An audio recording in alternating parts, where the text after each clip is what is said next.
लेकिन हर बकरे का हलाल का दिन अलग है, बस इतना ही है.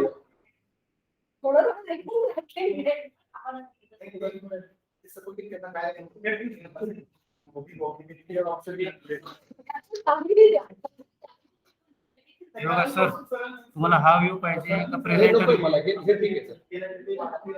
हा नकोय मला, माझं नॉर्मल प्रेझेंटेशन. कुणाला कन्फ्युज होणार नाही.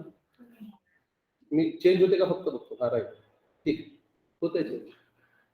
मला वाटतं फक्त काही जणांना जर पॉइंट असं वाटलं की लिहून ठेवा, ते लिहून ठेवा आणि आपण शेवटी सगळंच डिस्कशन सरांबरोबर. ठीक आहे. आणि आपण एक काम करू, 1 आणि 2. 1 इज प्लॅनिंग, 2 इज इम्प्लिमेंटेशन. 1-2 पूर्ण होऊन जाऊ दे. Then we speak to. तसे लिंकच आहे 1 आणि 2 क्रायटेरिया. नाही असं काही नाही. मेजर म्हणजे 2 नंबर मॅडमची व्हॅल्युएशन जास्त. 1 नंबर 150 रिसर्च 300 नाही 100 नाही, रिसर्चला 300, रिसर्च 150, सेकंडला 300 आणि बाकी 100.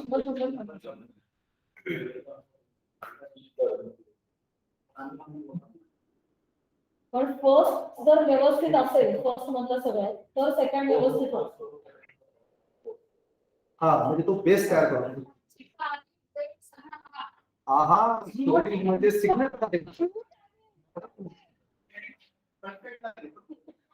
मॅडमला हातभार लागणार. 4 महिन्यात share madam technologically advance IKSC member झाल्यापासून असं आम्ही देऊन टाकलं.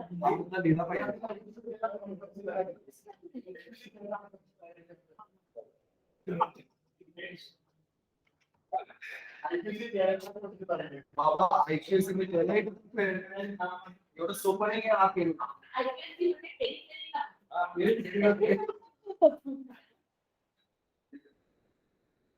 कडेकडेने मुंग्यापासून वाटत असं इतकं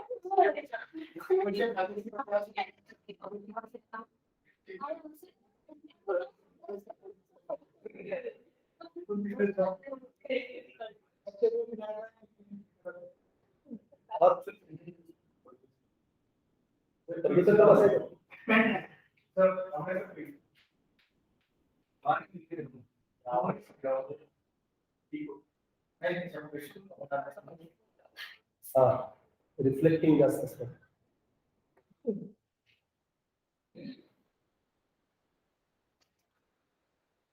ऍक्च्युली त्याचा कॅमेरा तुमच्याकडे पाहिजे, म्हणजे काय रेकॉर्डिंग होणार. मी तिथेच जाऊ का मग? बघा कम्फर्टेबल नसेल तर हे काय फिरवून प्रॉब्लेम घेऊ. नाहीये, फक्त हे फिरवून घेऊ. रेकॉर्डिंगला तुम्ही कॅमेरा पाहिजे.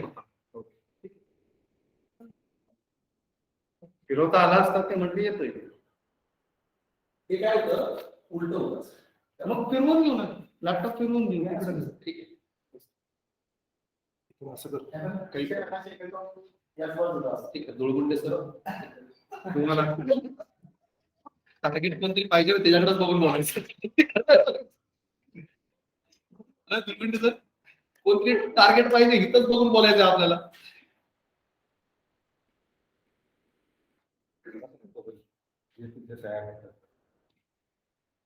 अटेंडन्स तोपर्यंत सही करतो.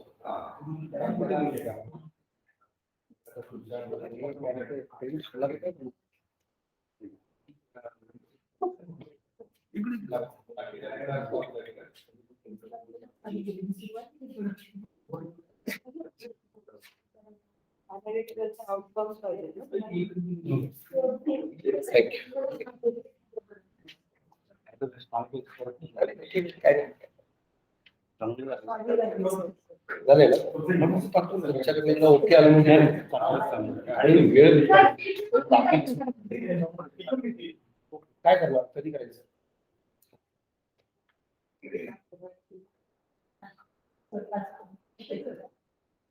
सर जिओ टॅगिंग करा सर.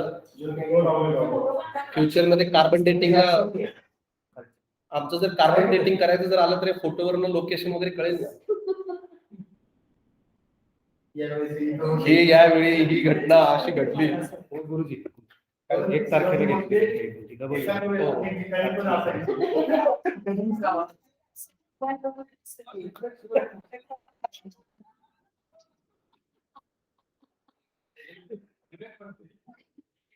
नाही, सगळ्यात महत्वाचा हा फोटो 2041 ला महत्वाचा होणार. रिटायरमेंट का तू का सांग बोलणार ना सर. आमच्या दोघांचं जेवणाचं पण ठरलं सर काय द्यायचं मेनू. मी सर उसळ देणार आहे उसळ.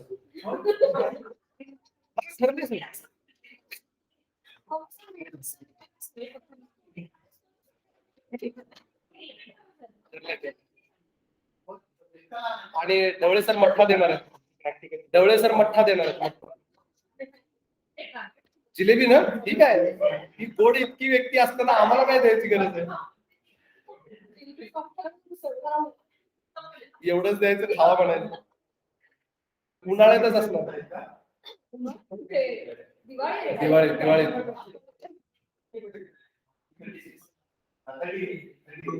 38 ला रिटायर होणार आहे. 4 वर्ष रे तुला.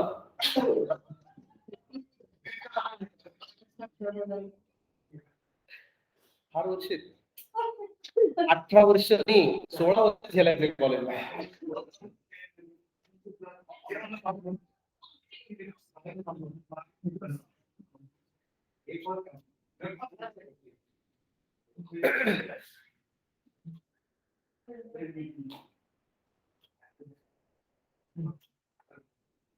हे मिशन विजन पाठ सुद्धा होणार नाही. इतके अवघड मिशन आपल्याला बदलायचे. नेक्स्ट टास्क आयपीएसचं विजन.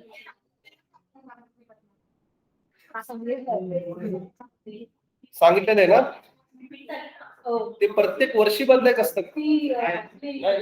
किती वर्ष लागतात.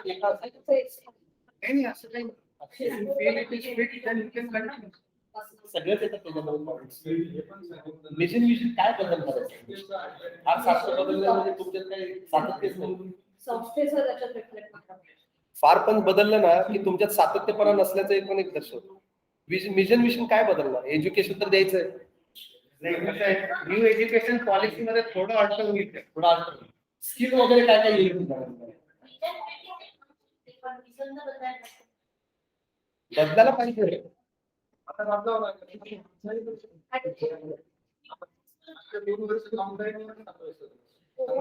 ऑनलाईनचं फार इम्पॉर्टन्स आहे. ते येणार आहे इम्पॉर्टंट ऑनलाईन एज्युकेशन. ते तर तयारच आहे. त्यांच्याकडे शब्द नुसते उचलायला लागले. काल वेबसाईट दाखवलीच का सगळ्यांना. काय भारी वेबसाईट. कुठली काय विद्यापीठाचे नाव ते गोवली. सर आयपीएससीचं पेज काय नॅक्सचं पेज तयार केलंय. क्रायटेरिया 1 क्रायटेरिया 2 परत क्रायटेरिया 1 मध्ये प्रत्येक सेक्शन अनुसार आणि प्रत्येक क्रायटेरिया 1.1 चे परत मिनिट्स अपलोड आहेत. इतकं परफेक्ट आहे. दाखवतो आणि विल शेअर. खूप भारी. एक्झॅक्टली गालगोटी चांगली आहे का. मला वाटलं तुम्ही इतकं आमचं तेच झालं युनिटी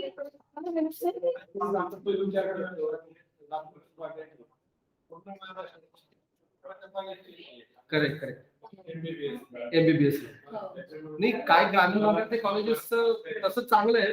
लोकेशन नसल्यामुळे ती लोकांना अपग्रेड केलं. आपली वेबसाईट खरंच वाईट आहे. हे सातत्याने इथं मेन्शन करायला वेबसाईट.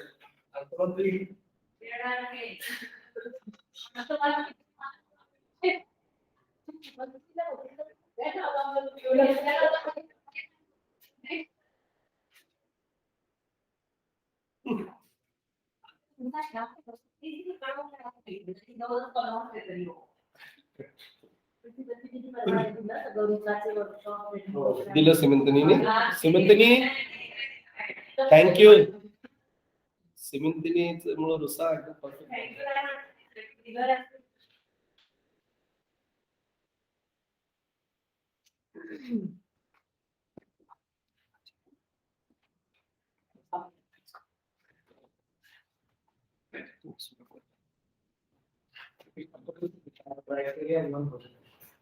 तर आपण क्रायटेरिया 1 आणि 2 एकत्र घ्यायचं ठरवण्याचं कारण असं आहे की क्रायटेरिया 1 इज प्लॅनिंग आणि criteria 2 is implementation of planning. तर ते कंटिन्युअस आपले क्रायटेरिया 1 चे इन्चार्ज घेतले तर आहे ते पहिले प्रेझेंट करतील, नंतर आपले मॅडम जे आहेत ते सेकंड क्रायटेरियाचे इन्चार्ज आहेत ते सेकंड प्रेझेंट करतील. ओके. येस दोघं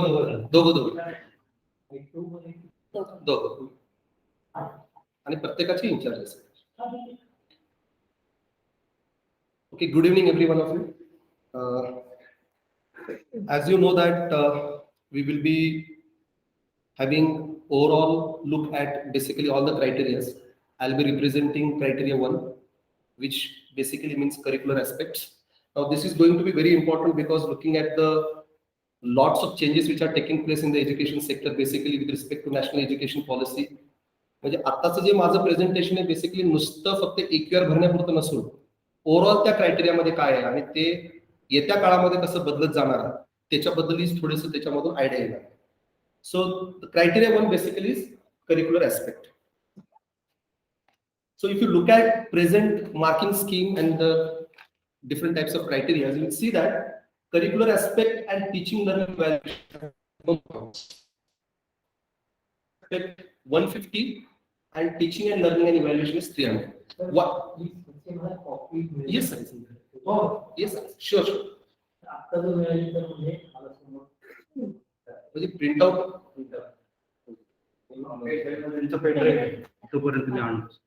त्याच्यातच म्हणून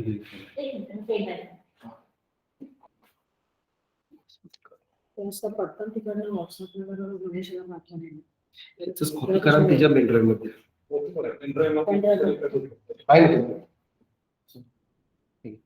त्याच्यात कॉपी पेस्ट करा.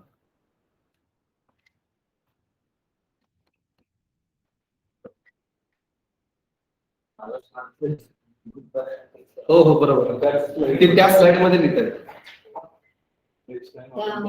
तसं करूया तुझं पण देऊन टाक. दोन्ही पण त्या हँडआउट फॉर्म मध्ये आणलं एका पेजवर 2 स्लाइड असेल तर हँडआउट करून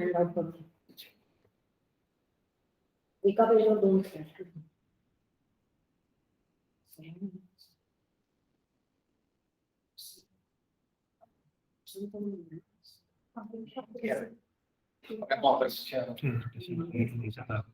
दोन्ही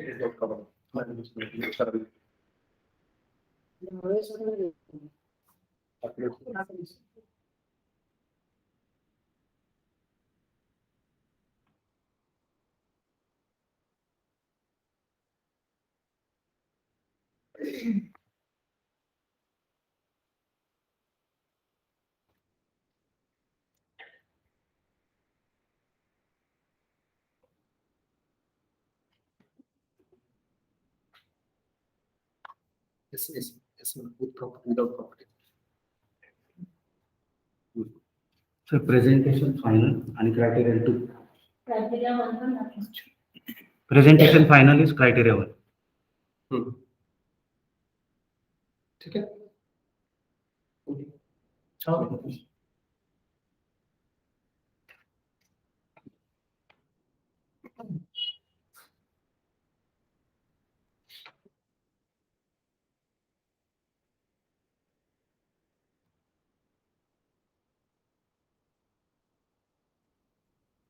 ठीक है.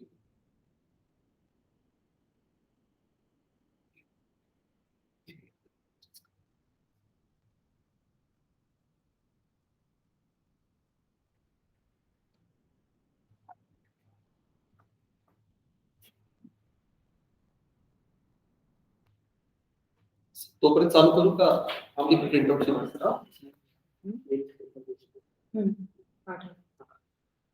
Okay, so criteria 1 is curricular aspects. So I was talking about, if you look at all the 7 criteria, सगळ्यात जास्त पॉइंट्स कशात असतील तर curricular aspects and teaching, learning and evaluation. curricular aspect and teaching, learning and evaluation go hand in hand. Therefore, we are talking about these two particular criteria. Now, curricular ह्याच्यामध्ये सगळ्यात पहिलं जे indicator आहे that is curricular design and development. This is one of the most primary point in this particular section. Now, what is this exactly? If you go, there are various sub points, 1.1.1, 1.1.2, like this. There are a few points, and if you look at what exactly this particular deals with, you can see that there is a curriculum cycle which we need to follow, and we are following that. So basically, what happens is there is a design, development, and approval. The first one. So there is a design, development, and approval. So for any curriculum development, we need to go for this first. There has to be design, development, and approvals. Then there has to be proper implementation of this particular curriculum. Then there has to be a proper delivery mechanism, and which needs to be monitored for improvements. Then this curriculum which is being developed needs to be reviewed, and then its initiation and planning needs to take place, and this cycle keeps on going in one particular college. Now, when designing all this, what we need to concentrate on is we need to look about these local factors while designing the curriculum. We need to look after this national, we need to look after this regional contribution, and we need to look about global contribution. Now, we have a very strong local contribution while designing the curriculums. But looking at these three contributions, we need to have more involvement of these three factors where we need to work more. It's not that we don't have that right now. There are a few subjects where we might have this global and regional involvement, but we need to have more this integration of all these three: global, regional, national, and local, because the entire 1.1.1, if you look at very carefully, you can see that the entire points are basically based on how much contribution we are having in all these four sections. So it is not sufficient just to have local contribution, but we need to have these three contributions as well to make it more effective. Now, if we want to have an effective curriculum delivery in the college, what we need to have is a proper planning and documentation. This is very essential. First part of the curriculum delivery is planning. Once the curriculum is developed, then planning comes into picture. And in planning, you can see there is an academic calendar which plays a very important role, timetables, teaching plan, bridge and remedial courses. And then based on this planning, we need to have a proper documentation mechanism, because everywhere we see that NAT or AQR, we need to have upload all the links which are required there. जागोजागी आपल्याला links upload करावे लागतात. त्यामुळे if you look at what documentation is required, every departmental meetings, minutes of all this needs to be uploaded on the website.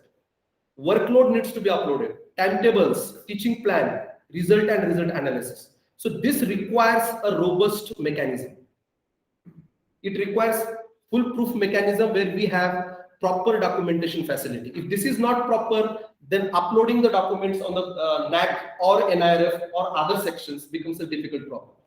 Now, while doing all this, till date, we were not concentrating on online mechanism of all this. We were, of course, having a mechanism, we are having a group mechanism of offline system, but आतापर्यंत ह्या online वरती फार काम झालेलं नाहीये, आणि तिथं मला असं वाटतं की थोडासा वाव आहे. ह्या सगळ्याच गोष्टी डॉक्युमेंटेशन असेल किंवा करिक्युलम डेव्हलपमेंट असेल तर ऑनलाईनच्या दृष्टिकोनातून, ऑनलाईनच्या पर्स्पेक्टिव्हनं आपल्याला ते डेव्हलपमेंट करायला पाहिजे. हे सगळे जे डेटा आहे तो प्रत्येक वर्षी मेंटेन करावा लागतो, आणि त्याच पद्धतीनं हे सगळा डेटा आता इथून पुढे तर मला असं वाटतं की तो डिजिटली नंबर्ड आणि प्रिझर्व केला पाहिजे. rather than having it hard copy, we need to go for soft one. Correct. These are the present courses, programs which are run by the college. If you look at total programs are 6 in our college. Total specific programs, म्हणजे त्याच्यामधले जे programs are, for example, if you take BSc, then you have 9 other specific programs.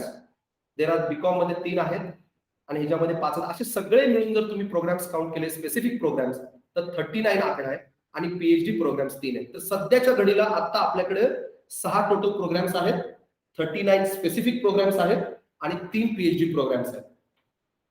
This is the present current status of the college. Now 1.1.2 is syllabus revision. हा एक major part of the curriculum development आहे which needs to be taken care of frequently. It is not on regular basis, पण 3 वर्षाने जसं जसं academic council मध्ये ते ठराव मांडला असेल त्या पद्धतीनं आपल्याला ते रिव्हिजन करावून घ्यावं लागतं. तर ह्याच्यामध्ये प्रामुख्याने काय आहे की curriculum and syllabus based on employability and entrepreneurship. हे एम्प्लॉयबिलिटी आणि एंटरप्रेन्योरशिपचा रिव्हिजन मध्ये इन्कल्केट झालं पाहिजे. This has to be main focus. If you look at all the documents of UGC or NAT, they basically focus on all these 2 factors, employability and entrepreneurship. त्याच्यानंतर percentage of revision. Now if it comes to how much percentage of revision needs to be taken into consideration, there is also rule for that. If the content is changed more than 20%, then only it is considered as a revision of syllabus. Not less than that. Just changing the name, just changing थोड्या गोष्टी जर केल्या तर ते revision मध्ये include होत नाही. त्यामुळे आपण जेव्हा काही बदल करतो तेव्हा आपल्याला काही गोष्टी माइंड मध्ये ठेवाव्या लागतात की 20% तरी मिनिमम त्या कोर्स मध्ये बदल झाला पाहिजे आणि अशा पद्धतीचं अकॅडमिक काउन्सिल पर्यंत ही पोहोचलं पाहिजे म्हणजे की एवढं रिव्हिजन झालंय का नाही त्याच्यामध्ये.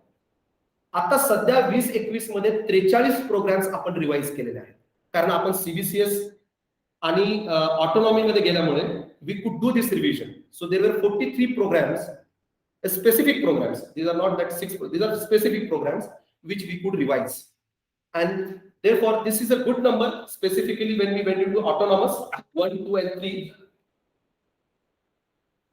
Right now, another section is 1.1.3, which basically, if you look at this particular section, this section basically focuses on employability, skill development and entrepreneurship. हा 1.1.3 टोटली फोकस फक्त ह्या 3च पिलर्स वरती आहे. There is no other things. Core जे आपलं frame करतो त्याच्यावरती नाही हा 1.1.3. It basically focuses on employability, skill development and entrepreneurship. So we need to take care that these 3 things are being inculcated in the syllabuses, in the curriculum. Then only this 1.1.3 can be written down properly. ना ह्याच्यासाठी काय पाहिजे मग आपल्याला? ह्याच्यासाठी भरपूर activities आपल्याला ह्या 3 गोष्टी घेऊन कशा करता येतील त्याचा समावेश आपल्याला करिक्युलम मध्ये करावा लागेल. आणि there needs to be activities which we need to tell it to each and every department and needs to be conducted centrally. Now there is one very important part because in house हे सगळं करणं इतकं शक्य नाही. सगळ्याच गोष्टी आपण करू शकत नाही. कदाचित आपण स्किल डेव्हलपमेंट वरती फोकस करू शकू पण एम्प्लॉयबिलिटी असेल, एंटरप्रेन्योरशिप असेल ह्याच्यावरती आपलं कॉलेज म्हणून आपण फोकस करणं थोडंसं डिफिकल्ट आहे. त्याच्यासाठी आपल्याला MOUs वरती फार भर द्यावा लागेल. MOUs with relevant organizations, and there is a good point which will be given to you if you have more number of MOUs. So this needs to be taken care of, and then based on this we need to develop a very strong curriculum and syllabus for employability, skill development and entrepreneurship. तर हा पूर्ण जो point आहे तो मला असं वाटतं की थोडंसं सिरियसली घेऊन 1.1.3 साठी एम्प्लॉयबिलिटी, स्किल डेव्हलपमेंट आणि एंटरप्रेन्योरशिप वरती फोकस केला पाहिजे. Now we change the indicator, key indicator 1.2 which is called as academic flexibility. Now let us understand what this flexibility means. Now flexibility means freedom to students.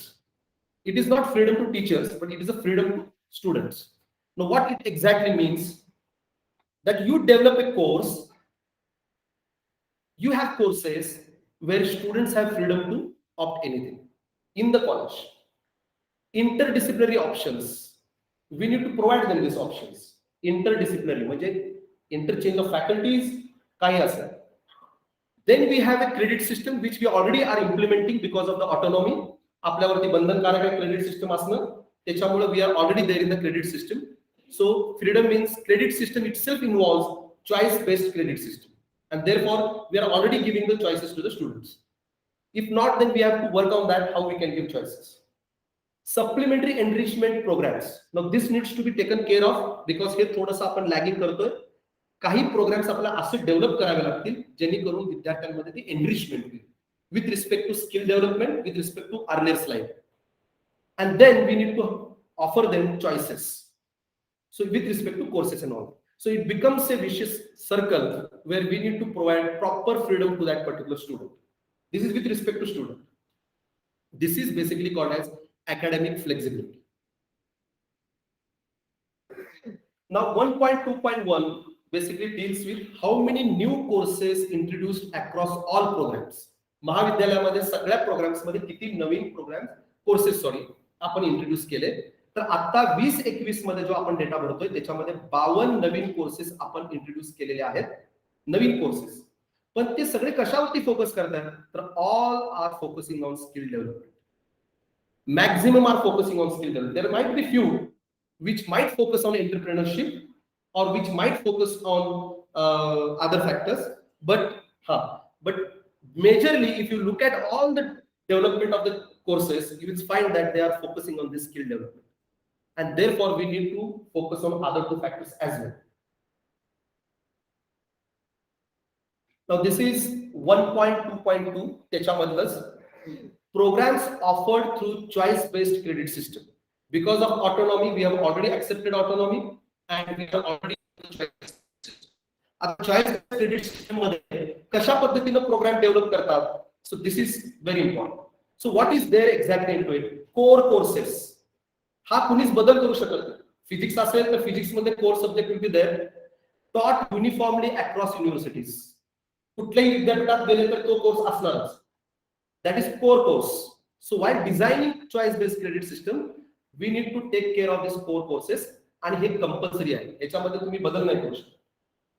त्याच्यानंतर अजून एक ह्याचाच एक part आहे सीबीसीएस चा, तो म्हणजे discipline specific elective course which is called as DSE. आता ह्याच्यामध्ये काय आहे? College has the freedom to offer. Here we can play with. Here we cannot do anything with that particular course, but here college has the freedom to offer and can offer interdisciplinary nature, can offer courses which are of interdisciplinary nature. म्हणजे आतापर्यंत आपण काय करतोय की जे department आहे त्याच्यामध्येच ते हे कोर्सेस डिझाइन केले जातात. पण can we go beyond that? That is can we go interdisciplinary? That will be more advantages to us and more reliable for with respect to this 1.2.2 section, because there is a freedom to the college. Ability enhancement compulsory courses AECC याच्यामध्ये दुसरा course आहे. याच्यामध्ये हे compulsory आहे. Environmental science आणि communication. There is no change. You have to take it. A student has to take it at any cost. So ability enhancement compulsory course is compulsory. So there are two parts. One is environmental and communication, आणि तो आपण करतोय. Already it is there in the syllabus. Next part is skill enhancement courses ACC. आता इथे आपल्याला खूप freedom आहे. College has the freedom to offer. College has the freedom to offer in SEC, but what right now is happening is that we are bound to one particular department. But college has the freedom to offer. College can play with these particular SECs. It can be offered to other departments as well, which right now we are not doing, but we can look forward to have such collaborations. Focus on theory and hands-on training. Now SEC should not be just like theoretical. जसं काही courses theoretical झाले असतील, पण मला असं वाटतं की focus should be on theory as well as hands-on training, which sometimes in few courses might be missing, but we need to focus on that. And then there is a last component of this particular CBCS, which is called as practical, which is there in most of the science departments. But one thing is, what we are lacking is college has the freedom to offer. Means what? It means that few practical courses can be exchanged between the departments. आपण exchange करू शकतो जे काही प्रयोग practicals, जसं माझ्या electronics sir असेल physics मध्ये, तर मी इलेक्ट्रॉनिक्स डिपार्टमेंट वरती एक्सचेंज मला करता आले पाहिजे, शेअर करता आले पाहिजे. So this mechanism we need to develop for practicals, and these are the expectations of UGC. These are not what we think of. These are in reality expectations of UGC. Now therefore, overall if you look at this CBCS, we need more interdepartmental collaborations. This is very important. Right now there are so many pillars, but all pillars needs to come together and develop a robust system which will create basic strong platform for us. Right. So in 2021, if you look at, there are 43 programs for which CBCS was introduced. हे आपल्यावरती बंधनकारक होतं, आपण autonomy मध्ये असल्यामुळे त्यामुळे 43 प्रोग्राम्सला आपण CBCS मध्ये इंट्रोड्यूस केले. The next key indicator is curriculum enrichment. Now, enrichment of the curriculum. First was you understood how to develop it. Now, second one was how to, and third one is how to enrich that programs. So, what this enrichment means is there is a criteria 1.3.1 sub criteria, which basically means integration of any. How do we enrich these programs? Enrichment of the program can only be done according to UGC by introducing in your syllabus environment and sustainability, human values, professional ethics, and gender. If you don't have this into your syllabus, it cannot be called as enrichment of the program. So we need to somehow introduce this into your programs. So how can we do it? We need to create awareness programs, more awareness programs. Then only this point we can have sufficient thing to write about. आणि हा एक मोठा कालावधी लागणार आहे. म्हणजे असं नाही की एका सेमिस्टर मध्ये होत आहे, पण it needs to be planned out in such a manner that we have more number of awareness programmes. We need to have more empowerment program specifically targeting for girls. Then we need to organize programs through college clubs. This is what are the expectations of UGC. We need to develop college clubs for effective implementation of these values. And the last one is activities through NSS and NCC. This already is being taken care of. We need not have to talk much about because they're doing it. We need to focus more on these three things if possible. Then there is one section called as value added courses. हे आपल्या कॉलेजमध्ये value addition खूप चांगल्या पद्धतीने होतं. बरेच courses असे जे व्हॅल्यू ऍडिशन करतात, पण युजीसी अनुसार काही रूल्स आणि नियम्स आहेत त्याचे, ते थोडेसे आपण बघूया. 2021 मध्ये there were 10 value added courses. आपल्या अख्ख्या महाविद्यालयामध्ये 10 व्हॅल्यू ऍडेड कोर्सेस आपण ऍड केले. Duration of the value added course should be of 30 hours. हे बंधनकारक आहे. म्हणजे मी 20 तासाचा 25 तासाचा कोर्स डिझाईन करू शकत नाही. Value addition course has to be of 30 hours. त्याच्यामध्ये 60% थेरी असली पाहिजे आणि 40% प्रॅक्टिकल्स असले पाहिजे. Value added course are over and above the total credit requirement in the curriculum and are not mandatory. हे मॅन्डेटरी नाही आहे विद्यार्थ्यांसाठी, हे ओव्हर अँड अबव आहे. should be conducted after class hours. म्हणजे आपल्याकडे हे क्लास आवर्स मी का मेन्शन केलंय, because sometimes we do not have space problem is there. So we need to look after that class hours for value added programmes at least. Cluster formation याच्यामध्ये सगळ्यात महत्वाचं जर काय असेल व्हॅल्यू ऍडेड कोर्सेस मध्ये, असं कुठंच म्हणलेलं नाही की ते फक्त कॉलेज पुरतं राहावं. Value added courses needs to be, its benefit needs to be given to all the cluster colleges. And for that, we need to come together to form a cluster for effective implementation of value added courses. मी फक्त department पुरता तर नाहीच, inter department पण नाही, तर inter colleges बद्दल आपण इथं विचार केला पाहिजे ह्या व्हॅल्यू ऍडेड कोर्सेस मध्ये. Only one value added course can be done in one semester by a student. आणि issuing certificate after completion is mandatory. म्हणजे सर्टिफिकेशन म्हणजे काय की ही the candidate this entire value added course should go through evaluation process. It means through the examination department. असंच आपण मला वाटलं माझ्या डिपार्टमेंटला वाटलं मी घेतला, असं नाही. त्याला सर्टिफिकेट इश्यू करायचं आहे आणि ते एक्झाम बेस्ड आहे. त्याला पण पॅटर्न आहे. हा 2 क्रेडिटचा कोर्स आहे. 30 तास म्हणजे जवळपास 2 क्रेडिटचा कोर्स आहे. It is equal to that. It is very strong. आणि जेवढे जास्त असतील तेवढे कदाचित आपल्याला जास्त मुलं घेता येतील. आणि दुसरी गोष्ट मध्ये इथं मुलं आपण बाहेरची पण घेऊ शकतो. We do not have limitation of only taking in house students. We can take it from all over Maharashtra, wherever you feel like. Now 1.3.4 is very important. Students undertaking field work, projects, internships and student projects. हे बऱ्यापैकी sciences मध्ये असतच. काही arts commerce science मध्ये पण बऱ्यापैकी चांगल्या पद्धतीनं इंटर्नशिप्स प्रोजेक्ट्स आणि हे करतात मुलं. पण तरी सुद्धा ह्याला काही हे आहेत इन्स्टिट्यूट ऑनलाईन इंटर्नशिप्स ऍक्टिव्हिटीज, हे डेव्हलप करणं खूप गरजेचं आहे. आणि हे गाईडलाईन्स UGC मागच्याच वर्षी दिलेले आहेत की ऑनलाईन इंटर्नशिप केलेल्या गोष्टी गृहीत धरण्यात याव्या. So we need to develop as a college, we should be able to develop online internships and activities. It is not expected that every student goes out, travel a long distance and does his internships. But we need to focus on online internship if possible. For that, we require a robust online system. At least 20% of the total credits must be assigned. म्हणजे एका विद्यार्थ्याला जर ग्रॅज्युएशनला 132 credit लागत असेल तर ते 20% credits ह्या गोष्टींना देण्यात यावे.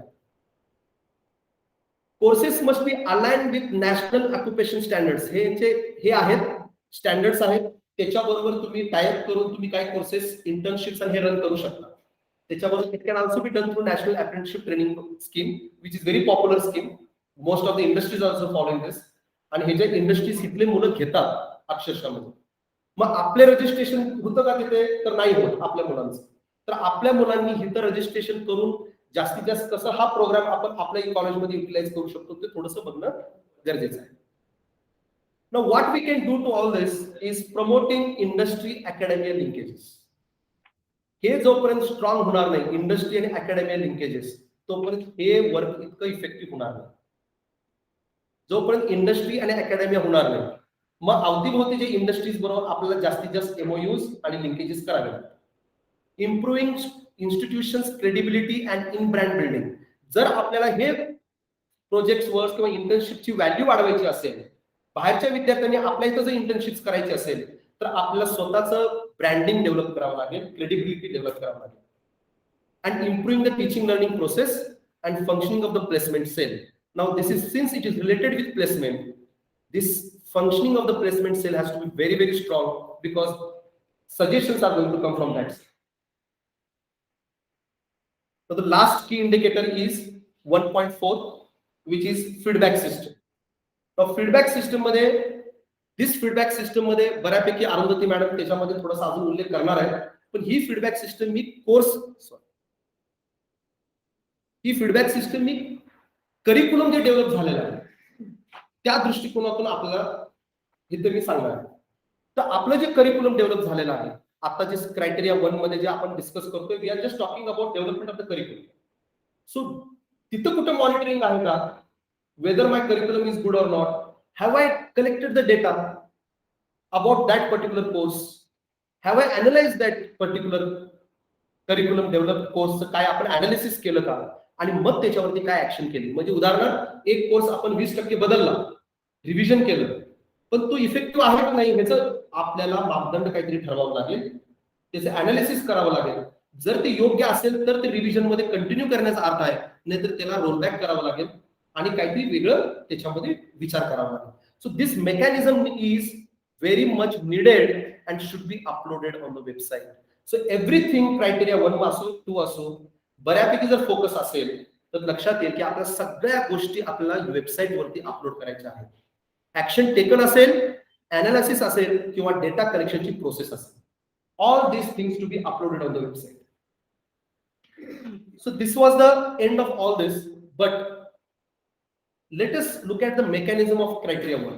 Not only criteria 1, this will be applicable to all. What is the mechanism? The mechanism is that initial letter from register for revision of courses must take place. Then minutes of BOS meetings should take place of the BOS, and then it needs to be uploaded on the website. A minute of academic council needs to be uploaded on the website. So while developing the minutes, we need to take care that it is to be uploaded on the website. Anything needs to be uploaded on the website. Then only there is a validation of this particular data. And then revision of the details of the syllabus and uploading and creation of links on the website. म्हणजे ही जी mechanism आहे तोपर्यंत पूर्ण होणार नाही जोपर्यंत हे सगळं follow होत नाही असं सायकल मध्ये, तरच त्याचा रिलेव्हन्स होतो त्या नॅकच्या दृष्टिकोनातून. So is there any scope after looking at the criteria 1, you have come to know all the criteria. What can be further scope into this? Now we need to involve these stakeholders at any cost. if we want to go for national education policy new NEP, or if you want to sustain for a longer period of time with more inputs. So what are those? Local stakeholders involvement वाढवावी लागेल. National stake होल्डरची संख्या जी आता कमी आहे ती थोडीशी वाढवावी लागेल. इंटरनॅशनल स्टेक होल्डर्स, तर तो पहिला जो पॉईंट आहे तिथे आपल्याला लिहायचा आहे की आपण इंटरनॅशनल कोलॅबरेशन काय केले काय नाही केले. त्यामुळे इंटरनॅशनल आपल्याला काही लोकांबरोबर टाइप्स करावे लागतील, एमओयूज करावे लागतील. इंडस्ट्रीज अँड स्टार्टअप्स, इंडस्ट्रीज मध्ये फुल प्रूफ इंडस्ट्री पण गरज नाहीये, छोटे स्टार्टअप सुद्धा they can help us more rather than big industries. आपण स्टार्टअप्स कडे फार लक्ष देत नाही, पण प्रामुख्याने स्टार्टअप्सला चालना भेटण्यासाठी सरकारने ते स्टार्टअप्स घातलेले आहेत. So we need to also focus on startups and then recognised NGOs which are working on those fields. For example social work, तिथे आपल्याला खूप टाइप करण्याची गरज आहे विथ एनजीओज. आणि of course one of the most important is alumni, कारण ह्याच्याशिवाय म्हणजे त्यांना कॉलेज माहिती आहे and they can understand better how this college works and what is the mechanism. Now, looking further with respect to national education policy, integration of these things are very essential. आपण फक्त BSc, BCom, BA इथपर्यंत थांबण्यात आता अर्थ नाही. येत्या काळामध्ये आपल्याला वेगवेगळ्या प्रकारचे फाउंडेशन कोर्स तयार करावे लागतील. सर्टिफिकेट कोर्स खूप प्रमाणात तयार करावे लागतील, ते पण ऑनलाईन ऑफलाईन मोड मध्ये. ऍडव्हान्स डिप्लोमा कोर्सेस हे सगळं युजीसीच्या गाईडलाईन्स पद्धतीनेच आहेत आणि एका ऑटोनॉमस कॉलेजसाठी दिले गेलेले ह्याच्यामध्ये आहे. ते सगळं विवोक कॉलेज तयार करू शकतं, करायला पाहिजे. पीजी डिप्लोमाज, एमवोक आणि रिसर्च डिग्रीज हे तर आपण काम करतोय त्याच्यावरती. पण ह्या सगळ्यांचं काय पाहिजे, महत्वाचं म्हणजे इंटिग्रेशन पाहिजे. If you are not able to integrate this, then they again becomes individual pillars. आता what does that mean by integration? For example, if I look at this foundation course, if for example I am running a foundation course, I must be able to collaborate with economics department, I must be able to collaborate with geography department. Then only this development of foundation course can be foolproof and effective. So it has to be done for all these things. There is no importance of individual departments doing this. Henceforth, the relevance of individual departments coming with these ideas will be of no use, because the entire curriculum is shifting towards interdisciplinary approach. So we need to take care of all this. And which are the core areas of growth? If you look at the कुठे आपण certificate courses, curriculum development करू शकतो. मी फक्त criteria 1च्या दृष्टिकोनातून बोलतोय. तर त्याच्यामध्ये सगळ्यात महत्त्वाचं म्हणजे अवेअरनेस अँड सेन्सिटायझेशन वरती आपण कोर्स डिझाईन केला पाहिजे, प्रोग्राम डिझाईन केले पाहिजे. करिअर ओरिएंटेड भरपूर कोर्सेस तयार केले पाहिजे. सोशल वर्क वरती केले पाहिजे. Renewable energy management, retail management, banking, financial services, food processing, health care, hospitality and tourism हे खूप चांगला टॉपिक आहे. याच्यावरती खूप चांगल्या पद्धतीचं कोलॅबरेट करून कोर्सेस तयार करायला पाहिजे. Green house technology, beauty and wellness, jewellery and design हे सगळे आपल्या कॉलेजमध्ये पोटेन्शियल आहे आणि हेच युजीसीने पण दिलेले. त्यामुळे we can do all this. Right. मला हे कन्क्लूड करताना फक्त एकच गोष्ट म्हणायची आहे की since looking at all, we need to develop an online platform for running on this. कारण कॉलेजचं इन्फ्रास्ट्रक्चर पाहता आपण एवढं सगळं जर एकाच वेळी करायला गेलो तर टाइम कन्स्ट्रेंट हे सगळं खूप मोठं आहे. तर ह्याचं एक सोल्युशन एकच आहे की आपण immediately we should go for a robust online system like Byju किंवा अशा प्रकारचं जिथं प्लॅटफॉर्म आहे, मे बी आपल्याला सुटेबल असलेलं, की जिथं आपले शिक्षक त्याच्यावरती आपले डिझाईन केलेले छोटे छोटे कोर्सेस तिथे घेऊ शकतील ऑनलाईन पद्धतीनं, आणि which is open to all. That system should also include the financial aspect, म्हणजे पैसे भरणं देणं ते ऑनलाईन पद्धतीनं झालं पाहिजे. असं इंटिग्रेशन केलेली एक चांगली रोबस्ट सिस्टीम आपल्याला तयार करणं गरजेचं आहे. तरच आपण एवढ्या सगळ्या जे गरजा आहेत एका ऑटोनॉमस कॉलेजच्या त्या पूर्ण करू शकतो. So thank you very much. Thank you every one of you. Thank you for giving me an opportunity, especially to coordinator of IQAC, and thank you, Vazis. Thank you very much.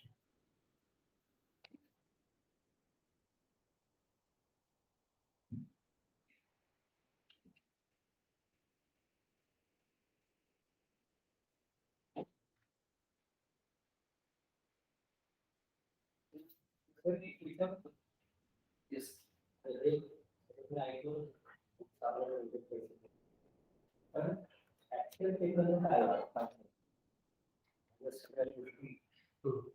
त्याच्यावरती ऍक्शन टेकन काय म्हणजे समजा ते include आणि ते point open काय करते हा जे सांगतील आता आपण चर्चा करूया.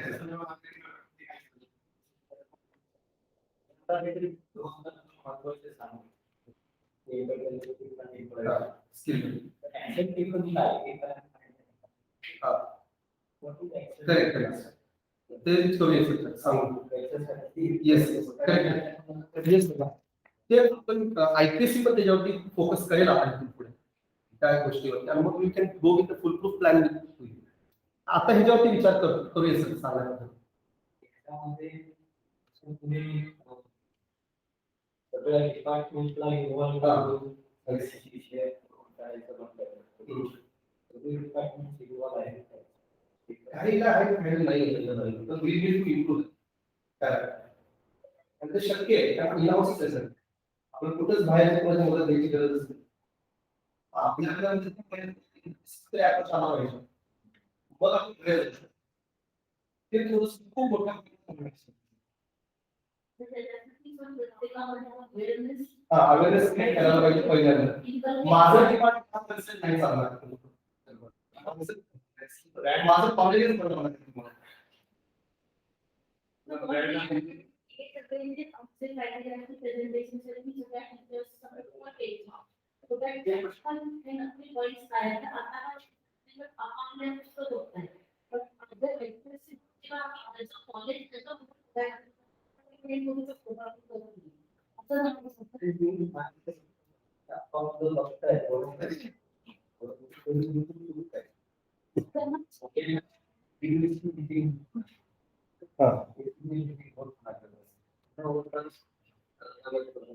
असं नाही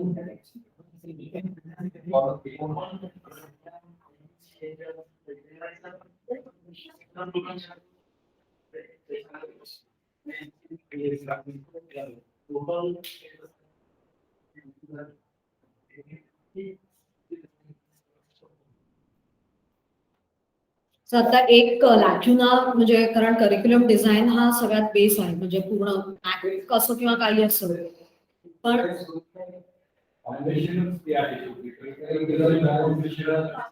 नाही आणि थोडासा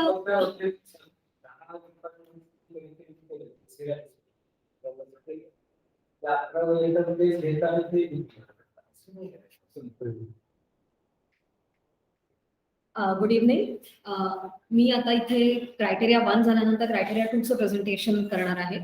क्रायटेरिया 1चा बेस धरून त्याचा इम्प्लिमेंटेशनचा जो पार्ट आहे तो क्रायटेरिया 2 मध्ये येतो ज्याच्यामध्ये 3 महत्वाचे एलिमेंट्स आहेत टीचिंग लर्निंग इव्हॅल्युएशन आणि इव्हॅल्युएशनचा पर्स्पेक्टिव्ह हा परत फीडबॅकशी जोडला गेलेला आहे त्याच्यामुळे त्याचाही अनालिसिस इव्हॅल्युएशन करून ते परत टीचिंग लर्निंग प्रोसेसशी जोडणं असा पूर्ण या क्रायटेरियाचा आवाका आहे. त्याच्यामध्ये एकूण 7 सब पॉइंट्स आहेत आणि पूर्ण 7 क्रायटेरियामध्ये सगळ्यात जास्त मार्क्स ऑटोनॉमस कॉलेजमध्ये असलेला हा क्रायटेरिया आहे आणि महत्वाचा रोल हा जे 2 पिलर्स आहेत कोणत्याही हायर एज्युकेशन इन्स्टिट्यूशनचे टीचर्स आणि स्टुडंट्स त्यांच्याकडे हा रोल या क्रायटेरिया 2च्या त्याला अनुसरून आहे. When we are looking at this entire process of teaching and learning, we need to take into account the quality enhancement of teachers along with the students. आणि त्या ह्याच्यासाठी आपल्याला दोघांची डायव्हर्सिटी मेंटेन करून आणि ती एनहान्स करून आपल्याला टीचिंग लर्निंग प्रोसेसकडे हळूहळू शिफ्ट होऊन फायनली आपण फीडबॅक पर्यंत पोहोचणार आणि त्याच्यातले 2 महत्वाचे पार्ट परीक्षा घेणं आणि परीक्षेचा रिझल्ट जनरेट करून तो मुलांपर्यंत आणि शिक्षकांपर्यंत पोहोचून त्याचा अनालिसिस होणं. परत रिझल्ट आपण बघताना फक्त ओव्हरऑल कॉलेजचा बघायचा नाहीये प्रत्येक मुलाचा प्रत्येक टीचरचा परफॉर्मन्स प्रत्येक कोर्सचा आणि प्रत्येक प्रोग्रामचा त्याच्यामुळे हे सगळे लिंकेजेस तिथे आपल्याला बघायला लागणार आहेत आणि तेच आपल्याला इंडिव्हिज्युअल डिपार्टमेंट आणि कॉलेज हा अँगल स्टुडंट्स फीडबॅक किंवा स्टुडंट सॅटिस्फॅक्शन सर्व्हे असा जो फायनल पार्ट आहे तो पण आपल्याला त्याच्यातला बघायचा. विदिन दॅट जर मार्किंग सिस्टीम बघितली तर स्टुडंट परफॉर्मन्स आणि लर्निंग आउटकम्स आणि स्टुडंट सॅटिस्फॅक्शन या दोन्हीला आणि टीचर क्वालिटी याचे मार्क सेम आहेत 60, 60 आणि 60. स्टुडंट डायव्हर्सिटी आणि टीचिंग लर्निंग प्रोसेस हे 50 आहे आणि इव्हॅल्युएशन प्रोसेस आणि रिफॉर्म्स हे 30 आहे. म्हणजे ऍक्च्युअल परीक्षा घेण्याला मार्क कमी आहेत, त्या परीक्षेच्या आउटकमला मार्क जास्त. पण इथे मार्क जरी कमी दाखवले असले तरी सुद्धा ती प्रोसेस जर फुलप्रूफ असेल तर नॅचरली रिझल्ट्स हे इम्प्रूव्ह होणार. त्यातले आता सब क्रायटेरिया जर बघितले तर पहिला त्यातला स्टुडंट एनरोलमेंट अँड प्रोफाईल आहे. हा डेटा जर आपण बघितला आता तर आपल्याकडे आहे. गेल्या 5 वर्षातला डेटा आपल्याकडे चांगल्या पद्धतीने जनरेट झालेला आहे. त्याच्यामध्ये ऍक्च्युअल स्टुडंट इनटेक हा पहिला 2.1.1 आहे. त्याच्यामधले एक अतिशय महत्वाचा पार्ट तो प्रत्येक प्रोग्राम वाईज म्हणजे BA economics, BA psychology, BSc electronics या प्रत्येक प्रोग्रामला ऍक्च्युअल सँक्शन स्ट्रेंथ स्टुडंटची किती आहे याची लेटर्स महत्वाची आहेत आणि ती लेटर्स आपल्याला वेबसाईटवर अपलोड करायची. प्रत्येक प्रोग्राम वाईज लेटर्स गरजेचे आहेत. 30 असेल 40 असेल हे आपण जनरल फक्त ते टेबल भरून द्यायचं नाहीये तर त्याला डॉक्युमेंटरी एव्हिडन्स साठी लेटर्स लागणार आहेत. त्याच्यामुळे कुठल्याही प्रोग्रामला 24 स्ट्रेंथ आहे असं म्हणून चालणार नाहीये. ती स्ट्रेंथ एक्झॅक्ट किती आपल्याला त्याची मान्यता मिळालेली आहे आणि त्याचं जस्टिफिकेशन हे आपल्या लेव्हलला तयार असलं पाहिजे. एक त्यातला महत्वाचा पार्ट हा त्याच्याशी रिलेटेड हा ऍक्च्युअल ऍडमिशन प्रोसेसमध्ये जातो. ऍडमिशन प्रोसेसमध्ये तुमची ऍडमिशन पॉलिसी प्रत्येक प्रोग्राम आणि प्रत्येक कोर्ससाठी आहे. म्हणजे जनरल पेपरला किती, स्पेशल पेपरला किती ते सुद्धा तुमची पॉलिसी ऑन पेपर पाहिजे आणि ती वेबसाईटवर अपलोड होणं गरजेचं आहे. Every policy that you are making must come into public domain through your college website. आणि त्याला धरून ऍडमिशनचे रिपोर्ट्स जनरेट झाले पाहिजेत. म्हणजे तुमच्या ऍडमिशन कमिटीज त्याचे मिनिट्स, ऍक्च्युअल ऍडमिशन प्रोसेस काय केली, मेरिट लिस्ट किती होत्या, का तेवढ्या केल्या गेल्या आणि फायनली किती ऍडमिशन झाल्या आणि स्टार्टिंग विथ ऍक्च्युअली ऍप्लिकेशन, किती ऍप्लिकेशन आली, किती स्टुडंट्सने ऍडमिशन घेतली आणि किती कॅन्सलेशन झाली. एक्झॅक्ट कॅन्सलेशन पर्यंतची ती प्रोसेस कम्प्लीट जर झाली तर ती ऍडमिशन प्रोसेस फुलप्रूफ आहे.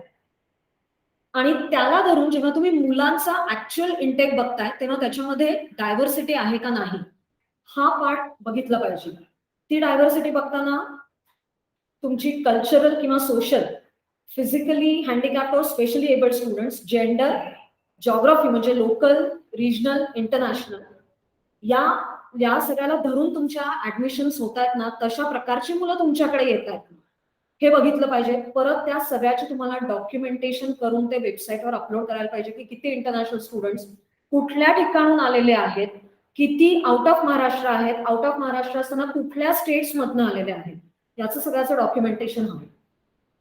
आणि हे करण्यासाठी जर तुमचं करिक्युलम डिझाईन खूप स्ट्रॉंग असेल तर तुम्ही नॅचरली जास्त स्टुडंट्स वेगवेगळ्या ठिकाणून वेगवेगळ्या जॉग्राफीचे ऍज पर जेंडर तुम्ही अट्रॅक्ट करू शकाल.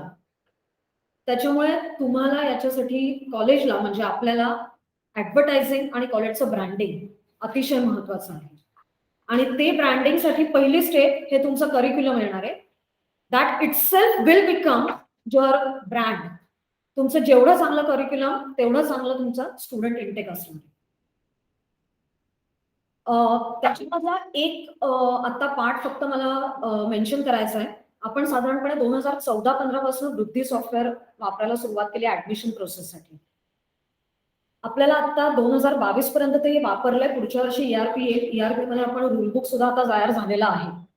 पण वृद्धीचा डेटा आपल्याकडे असणं गरजेचं आहे कारण आपल्याला 2017 पासूनचा डेटा कॉलेजच्या वेबसाईटवर अपलोड करायचा आहे SSR साठी आणि त्याच्या आधीचा 2014 पासूनचा अल्युमिनीचा डेटा म्हणून आपण या वृद्धीच्या डेटाकडे बघायला पाहिजे. सो अल्युमिनी कनेक्शन्स डेव्हलप करण्यासाठी आणि स्टुडंट स्ट्रेंथ एक्झॅक्ट माहीत असण्यासाठी वृद्धीच्या डेटाचे ट्रान्सफर पाहिजे आणि त्याच्यासाठी कॉलेज अथॉरिटीजने वृद्धी बरोबर ताबडतोब त्या दृष्टीने काहीतरी प्रयत्न करून तो डेटा कसा ट्रान्सफर होईल याच्यासाठी प्रयत्न करायला. दुसरी एक गोष्ट, कॉलेजनी प्रॉस्पेक्टस हे वेबसाईटवर ठेवायला पाहिजे. प्रॉस्पेक्टस मध्ये subject combinations, admission process, admission policy including till cancellation आणि आपल्याला कोणत्या म्हणजे ही जी इंटेक लेटर्स आहेत ती नॅचरली वेबसाईटवर ती बघितली जाते. एक जेव्हा आम्ही डॉक्युमेंटेशन आता AQR मध्ये करतोय तेव्हा एक ऑब्झर्वेशन आमच्या सगळ्यांचंच IQSC मधलं असं आहे की आता नॅक हे मागतंय, पण हे ऍक्च्युली सगळं गव्हर्नमेंट कंटिन्युअसली बघणार. सगळे नंबर्स तुम्हाला वेबसाईटवरती द्यायला लागणार आहेत. तुमचे टीचर्स किती आहेत, स्टुडंट्स किती आहेत, आणि त्याचा प्रत्येक ठिकाणी संबंध तुम्हाला UGC कडनं मिळणाऱ्या ग्रांट्स, गव्हर्नमेंट कडनं मिळणाऱ्या ग्रांट्स, विद्यापीठाकडनं तुम्हाला मिळणाऱ्या ग्रांट्स, अप्रुव्हल्स, परमिशन्स, हे सगळं या आकड्यांशी जोडलं गेलेलं आहे. त्याच्यामुळे हे आकडे अतिशय सिरियसली घेतले गेले पाहिजेत. मगाशी एक उल्लेख केला गेला की तुमचा वर्कलोड सुद्धा ट्रान्सपरंटली वेबसाईटवर यायला पाहिजे. त्या वर्कलोडचा संबंध या सँक्शन इंटेकशी आहे. त्याच्यामुळे इथे जेवढी ट्रान्सपरन्सी असेल तेवढा आपल्याला पुढची प्रोसेस राबवणं ऍडमिशनची आणि बाकीची सोपी जाणार. 2.2 हा स्टुडंट्स डायव्हर्सिटी आणि स्टुडंट टीचर रेशोच्या अँगलनी आहे. याच्यामध्ये परत 3 पार्ट्स आहेत. स्टुडंट डायव्हर्सिटीचा पहिला पार्ट वेगळा होता की तुमच्याकडे कुठून कसे कोणत्या प्रकारचे मुलं येतात, पण एकदा ऍडमिशन झाल्यानंतर प्रत्येकाच्या ॲबिलिटीज वेगळ्या आहेत. तर त्या ॲबिलिटीज आयडेंटिफाय करणं, त्यानुसार त्या ॲबिलिटीच्या मुलांसाठी वेगळे कोर्सेस किंवा तशा प्रकारचं असाइनमेंट फील्डवर डिझाईन करणं आणि त्याला मेंटॉरिंग काउन्सिलिंग करणं, हा पार्ट या सब पॉइंट मध्ये येतोय.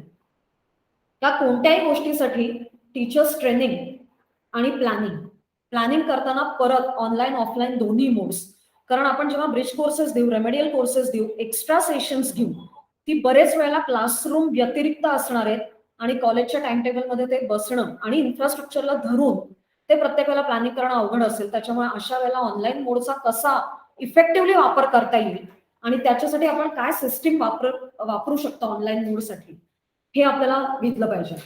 परत इथे इंडिव्हिज्युअल डिपार्टमेंट्सना सेन्सिटाईज ह्याच्याबद्दल केलं पाहिजे आणि टीचर्सला केलं पाहिजे. आणि एक अतिशय सुंदर त्यातली कॉन्सेप्ट आहे जी आम्ही वादसभेमध्ये गेली अनेक वर्ष वापरतो, बडी मेंटॉरिंग किंवा पिअर लर्निंग, की जे अबाव ऍव्हरेज स्टुडंट्स आहेत त्यांनी स्लो लर्नर्सना मदत करणं, त्यांच्यासाठी छोटे छोटे वर्कशॉप्स तयार करणं किंवा घेणं, आणि त्याच्यासाठी टीचर्सचा रोल हा मिनिमम असतो. टीचर्सनी फक्त गायडन्स द्यायचा बेसिक, पुढचं इम्प्लिमेंटेशन मुलांकडे द्यायचं. हा अतिशय कॉस्ट इफेक्टिव्ह मोड या डायव्हर्सिटी मेंटेन करण्यासाठी आणि इम्प्रुव्हमेंटसाठी होऊ शकतो. दुसरा एक त्यातला पार्ट आहे जो ऍडव्हान्स लर्नरसाठी आहे, तो स्पेसिफिक रिसर्च मॅगझिन ऍडव्हान्स लर्नरसाठी चालू करणं. आपल्याकडे ऑलरेडी ते आहे, पण ते आता we need to go beyond college for this, आणि इंटरडिसिप्लिनरी असायला पाहिजे. आणि इफ रिक्वायर्ड त्याच्यासाठी लॅबोरेटरीचा वापर आपण कितपत जास्त अजून करू शकतो हे याच्यामध्ये आयडेंटिफाय केलं पाहिजे, म्हणजे ते एक्सपिरियन्शियल जे लर्निंग आहे त्याला ते सोयीचं जाईल. नंतरचा पार्ट हा नॅचरली स्टुडंटसाठी जो फॅसिलिटेटर आहे त्या टीचरचा आहे. जेवढे तुमचा इंटेक आहे त्याला अनुसरून तुमच्याकडे टीचर्स आहेत का नाही, परमनंट कन्सॉलिडेटेड CHB किंवा व्हिजिटिंग, आणि त्याला सप्लिमेंटरी गेस्ट लेक्चर्स किंवा एक्सपर्ट्स, हा सगळा पार्ट याच्यामध्ये आपल्याला द्यायला लागतो. त्याच्यात एकूण नंबर, त्यांची क्वालिटी आणि student teacher ratio. Adequate number of teachers आपल्याला गरजेचे आहेत, ज्याचा संबंध आपल्याला पुढच्या स्लाइड्समध्ये दिसेल. लर्निंग आउटकम्स आणि लर्निंग प्रोसेसशी तो आपल्याला लावायला लागणार आहे. जितकी जास्त क्वालिटी, सुदैवाने आपल्याकडे क्वालिटी टीचर्स आहेत, फक्त आपल्याला त्यांना फॅसिलिटेटर अजून त्यांनी चांगल्या पद्धतीने तो रोल त्यांचा व्हावा म्हणून तिथे training programmes, faculty development programmes आणि ट्रेनिंग याची जास्त गरज आहे. याच्यासाठी आपल्याला परत हायरिंगची पॉलिसी जी आपली आहे ती खूप चांगल्या पद्धतीने डिफाईन आणि डिझाईन करायला लागणार आहे. परमनंट फॅकल्टीची पॉलिसी ऑलरेडी दिलेली आहे, त्याच्यात आपण काही बदल नाही करणार, पण कन्सॉलिडेटेड फॅकल्टी हायर करताना आपण कसे हायर करणार आहोत आणि ते लर्निंग आउटकम्सला कसे जोडले जाणार आहेत हे इथे आपल्याला बघायची गरज आहे. सो ती पॉलिसी परत ऑन पेपर जितकी येईल, त्याचं डॉक्युमेंटेशन जितकं चांगलं होईल, तेवढी सिस्टीम अजून ट्रान्सपरंट होईल आणि त्याचा इफेक्टिव्ह ती जास्त होईल. Next is 2.3. हा जो पार्ट आहे तो आता कम्प्लिटली टीचिंग आणि लर्निंग प्रोसेस आहे. ही प्रोसेस कम्प्लिटली स्टुडंट सेंट्रिक पाहिजे. तुमचे आउटकम्स म्हणजे तुम्ही करिक्युलम डिझाईन करताना आउटकम्स, जो मगाशी लोकल, रिजनल, ग्लोबल पर्स्पेक्टिव्ह दिला, तो इथे यायला पाहिजे. आणि त्याच्या 2 गोष्टींवरती भर आहे. त्यांना फक्त नॉलेज आणि ट्रेनिंग देऊन चालणार नाहीये, तर values, enrichment of values, higher एज्युकेशनचा हा अतिशय महत्वाचा पार्ट आहे, ज्याच्यावर UGC प्रत्येक कोर्समध्ये हायलाइट करते that you have to inculcate values. Teaching learning activities त्या लर्निंग आउटकम्सला अनुसरून पाहिजेत आणि त्या दोन्हीला धरून तुमची असेसमेंट प्रोसेस पाहिजे. आणि म्हणून तुमचं अकॅडमिक कॅलेंडर आणि तो जो दर वर्षाचा प्लॅन आहे तो चांगल्या पद्धतीने डिझाईन केला गेला पाहिजे. मी या लर्निंग मेथड्समध्ये फारसं जात नाही, कारण आपल्यापैकी बरेचसे लोक हे करतात आणि या लर्निंग मेथड्स फक्त त्याच्यामध्ये इनोव्हेशन्स पाहिजे आणि त्याला सप्लिमेंटरी टीचर्स ट्रेनिंग पाहिजे. इन्व्हॉल्वमेंट ऑफ टीचर्स आणि स्टुडंट्स हे दोघांची आता या लर्निंग प्रोसेसेस आणि मेथड्समध्ये पाहिजे. स्टुडंटला बाजूला ठेवून तुम्ही काहीतरी डिझाईन केले आणि इनोव्हेशन्स केले तर त्या प्रोसेसला अर्थ नाहीये, कारण आपले स्टुडंट्स जेव्हा येत आहेत तेव्हा ऑलरेडी त्यांच्याकडे 70% नॉलेज बऱ्याच गोष्टींचं आहे हे अझम्पशन करून अशा पद्धतीच्या लर्निंग मेथड्स आपल्याला डिझाईन करायला लागतात.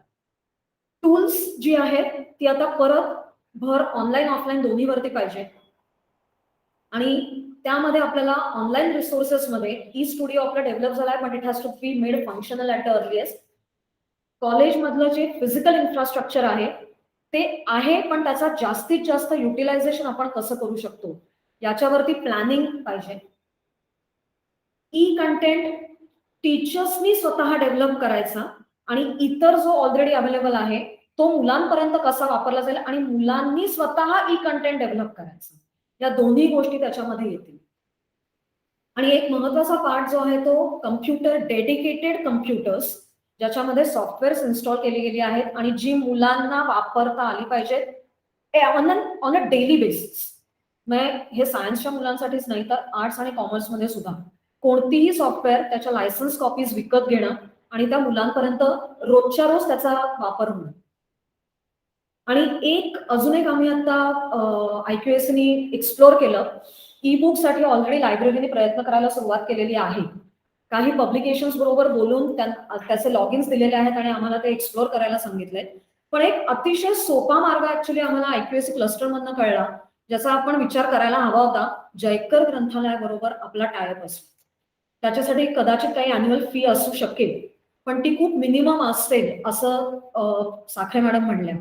पण ऑनलाईन रिसोर्सेस जयकर लायब्ररीचे आपल्या मुलांना आणि शिक्षकांना डायरेक्टली अवेलेबल होणं हे महत्वाचं आहे.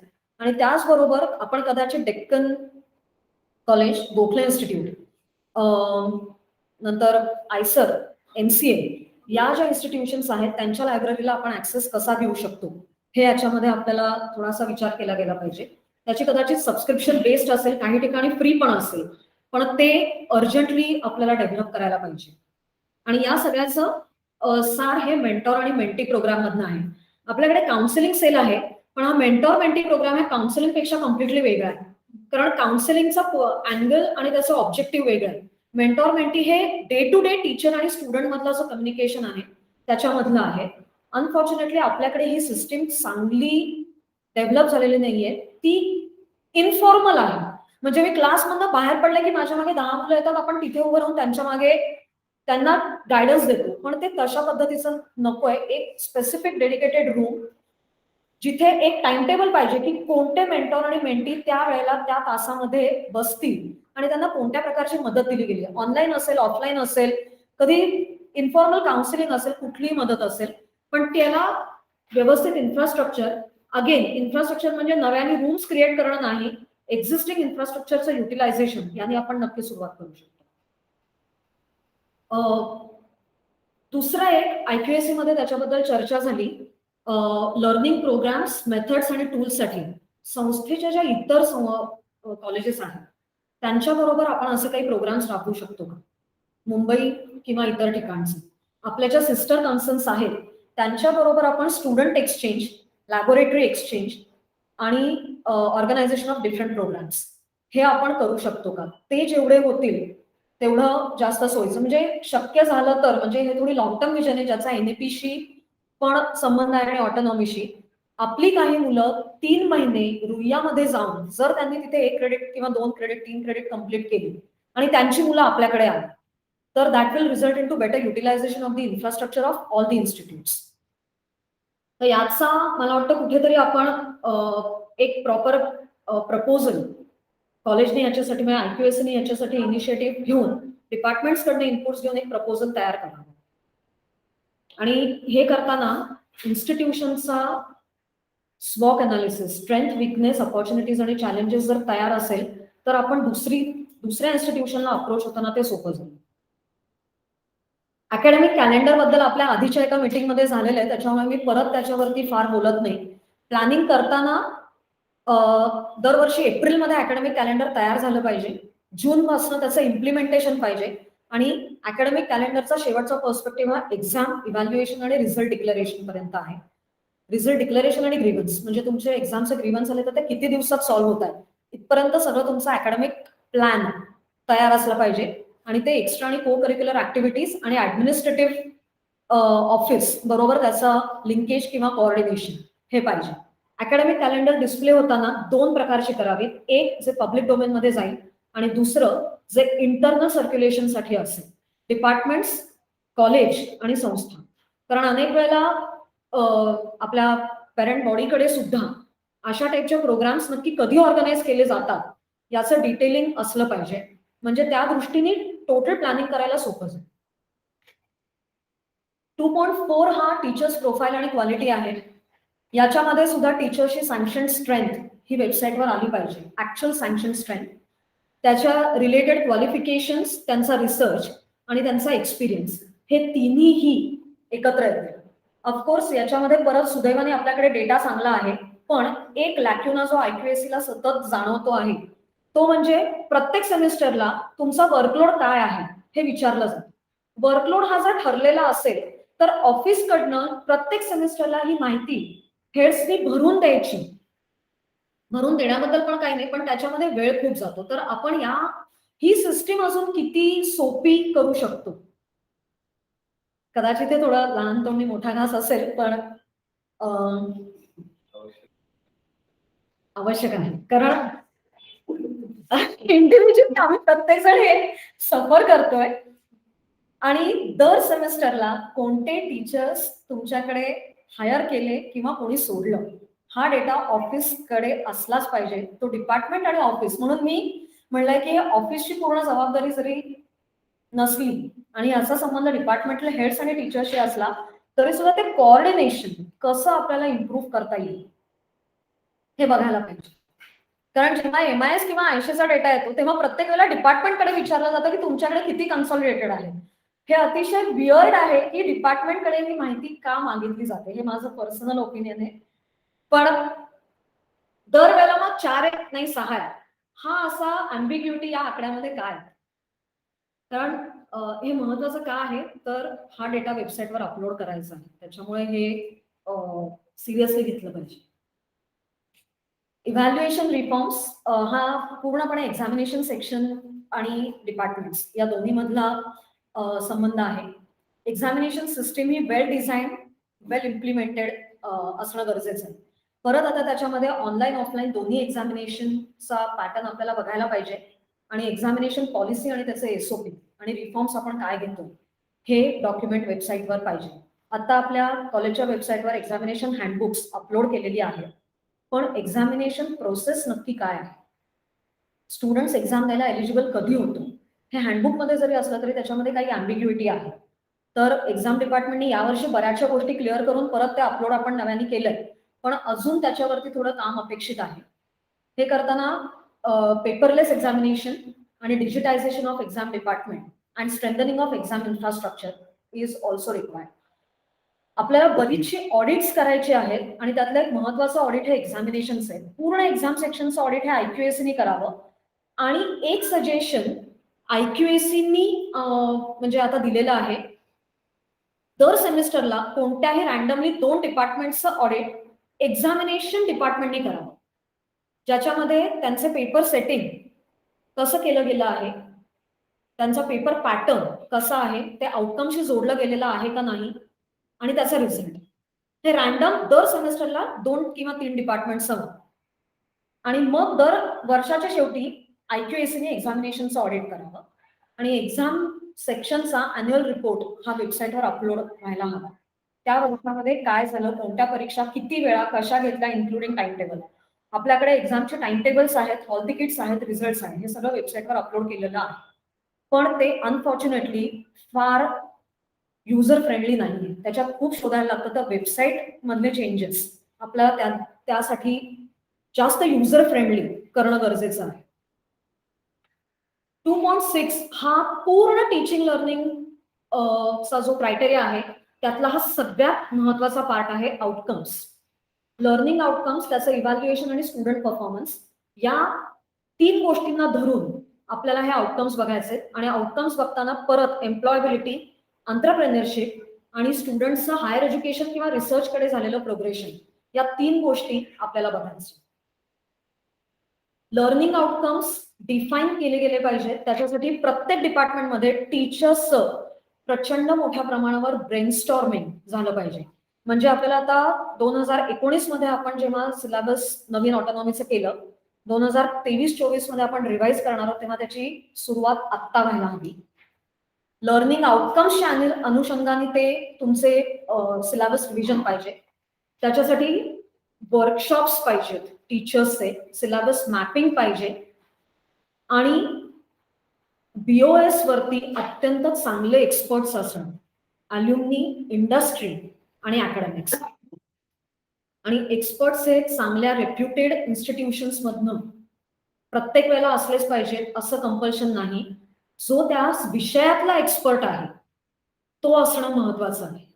कारण कित्येक वेळेला असं म्हणजे 1-2 वेळेला असा ऑब्झर्व केलं गेलं आहे की इन्स्टिट्यूशन खूप चांगली आहे, पण आपल्या कॉलेजची जी स्टुडंटची जी डायव्हर्सिटी आहे ती लक्षात घेऊन सिलेबस डेव्हलप करणं हे पण महत्वाचं आहे. जेव्हा आपल्याकडे ग्रामीण भागातले विद्यार्थी जास्त आहेत, जेव्हा त्यांना एम्प्लॉयबिलिटी जास्त महत्वाची आहे आणि स्किल डेव्हलपमेंट महत्वाचं आहे, तेव्हा सिलेबस डिझाईन करताना खूप हायर एंडचा रिसर्च ओरिएंटेड एखादा पेपर केला तर त्याच्यातनं आउटकम मिळणार नाही. मी इकॉनॉमिक्समध्ये कम्प्लिटली नॅशनल इकॉनॉमिक पॉलिसी फ्रेमिंगच फक्त घातलं आणि त्याच्यासाठी काय करायचंय, मुलं घेणार नाहीत कारण मुलांना बँकांमध्ये पण नोकरी हवी. सो एक्सपर्ट्स घेताना जे त्या सब्जेक्टचं ज्ञान आहे आणि आपल्या कॉलेजमधल्या मुलांची डायव्हर्सिटी माहिती आहे असे सुद्धा त्याच्यात एक्सपर्ट्स असणं गरजेचं आहे. सिलेबस मॅपिंग आणि वर्कशॉप्स हे दोन्ही एकत्र जातील आणि त्याचबरोबर नवीन कोर्सेस कुठले येऊ शकतात आणि त्या सगळ्याचा संबंध या आउटकम्सशी आहे, ज्याचं ऑलरेडी क्रायटेरिया 1 मध्ये सांगितलं गेलेलं आहे. एक फक्त आधीच्या स्लाइड मधलं मी सांगते की जेव्हा आपण आउटकम्स घेतोय तेव्हा आउटकम्स करताना, कारण आता कांबळे सर त्या आउटकम्सचा अभ्यास करतायत आणि त्याच्यावरनं ते डॉक्युमेंटेशन फायनल तयार करतायत. एम्प्लॉयबिलिटी आणि एंटरप्रेन्योरशिपला टार्गेट करणारे आउटकम्स आपल्या सिलेबस आपले नाहीयेत आता. सो त्याला धरून आपलं सिलेबसचं डिझायनिंग पुढचं जेव्हा रिव्हिजन होईल तेव्हा व्हायला पाहिजे. आणि दुसरी गोष्ट, आपल्याला दर वर्षाला काही छोटे छोटे चेंजेस सिलेबसमध्ये आणता येऊ शकतात. म्हणजे सिलेबस तेच ठेवून काही कंटेंट आपल्याला एखाद्या युनिट मधला छोटासा सब पॉइंट बदलता येऊ शकतो, कारण शिकवतानाही लक्षात येतं की हे फार नाही चांगलं किंवा ह्याच्यात अजून इम्प्रूव्हमेंट होऊ शकते. तर ते फ्रीडम ऑटोनॉमीने दिलेलं आहे आणि त्याबद्दल खरं ऍक्च्युली ऑटोनॉमीचे जे वर्कशॉप झाले होते सुरुवातीला त्याबद्दल टीचर्सना माहिती दिलेली गेली होती, पण त्यासाठी आपल्याला अजून काम करायला लागणार आहे अवेअरनेस अमंग द टीचर्स आउटकमसाठी. आणि आता AQR झाल्यानंतर एप्रिल ते जून मध्ये IQAC असे प्रोग्राम्स आणि वर्कशॉप्स ऑर्गनाईज करणार आहे, ते आमच्या प्लॅन मध्ये ऑलरेडी ठरलेला आहे. आणि शेवटचा पार्ट हा स्टुडंट सॅटिस्फॅक्शन सर्व्हे. पूर्ण स्टुडंट सेंट्रिक लर्निंग तुमची प्रोसेस असताना आणि टीचर हा फॅसिलिटेटर असताना तुमची लर्निंग प्रोसेस मिनिंगफुल झाली आहे का नाही याच्यासाठी पॅरामीटर्स डिझाईन करून क्वेश्चनर द्यायची. ती क्वेश्चनर इंडिव्हिज्युअल टीचरनी पण घ्यायची आहे, डिपार्टमेंटनी पण घ्यायची आणि कॉलेजने पण घ्यायची. क्रायटेरिया 1 मध्ये इंडिव्हिज्युअल टीचर आणि सिलेबस रिलेटेड येतं, डिपार्टमेंट रिलेटेड आणि कॉलेज रिलेटेड हे स्टुडंट सॅटिस्फॅक्शन सर्व्हे मध्ये रिफ्लेक्ट होतं. त्याच्यामध्ये तुमचं syllabus, learning process, infrastructure, extra and को करिक्युलर ऍक्टिव्हिटीज आणि ऍडमिनिस्ट्रेटिव्ह ऑफिसचे रिस्पॉन्स आणि त्यांचं मेकॅनिझम, हा सगळा पर्स्पेक्टिव्ह या स्टुडंट सॅटिस्फॅक्शन सर्व्हे मध्ये रिफ्लेक्ट होतो.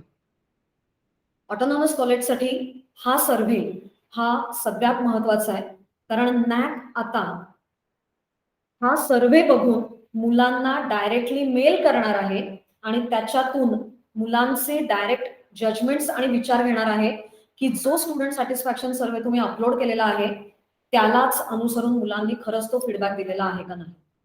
त्या फीडबॅकमध्ये सिलेबस पासून ऍडमिनिस्ट्रेशन पर्यंत प्रत्येक गोष्टीचे प्रश्न मुलांकडे नॅक कडनं क्वेश्चनर जाणार आहे आणि त्याच्यातनं मुलांनी फीडबॅक द्यायचा आहे. त्यासाठी मुलांचे ईमेल आयडीज आपल्याला नॅकला द्यायचे आहे. सो म्हणून तिथे खरं ऍक्च्युली अल्युमिनी एंगेजमेंट अतिशय महत्वाची आहे. ऑटोनॉमी येण्यापूर्वीची 2 वर्ष आणि ऑटोनॉमी नंतरची पुढची 4-5 वर्ष, एवढा सगळा अल्युमिनीचा आपल्याला डेटाबेस घ्यायला लागणार आहे. कारण अल्युमिनी आपल्याला पूर्ण तो कोर्स, तो प्रोग्राम चांगला होता का नाही याचा फीडबॅक देताना त्यांचे ईमेल जनरेट करणं, ईमेल असणं, फोन नंबर्स असणं आणि त्यांनी तो रिस्पॉन्स देणं, म्हणजे प्रत्येक डिपार्टमेंटनी काही प्रमाणात स्टुडंट्सना आता तयारच करून ठेवलं पाहिजे की तुम्हाला ईमेल्स येऊ शकतात, तुम्ही त्या दृष्टीने तुमचे फीडबॅक्स द्या. हे स्टुडंट्समध्ये अवेअरनेस क्रिएट करणं नॅक बद्दल अतिशय गरजेचं आहे. So this is all about criteria 2, जो क्रायटेरिया 1चं इम्प्लिमेंटेशन आहे. कदाचित आज थोडं एक्सटेन्सिव्ह झालं, कारण पण 1 आणि 2 एकत्र केल्याशिवाय ते कदाचित झालं नसतं, म्हणून आम्ही तो थोडं एकत्र घेतलेलं आहे.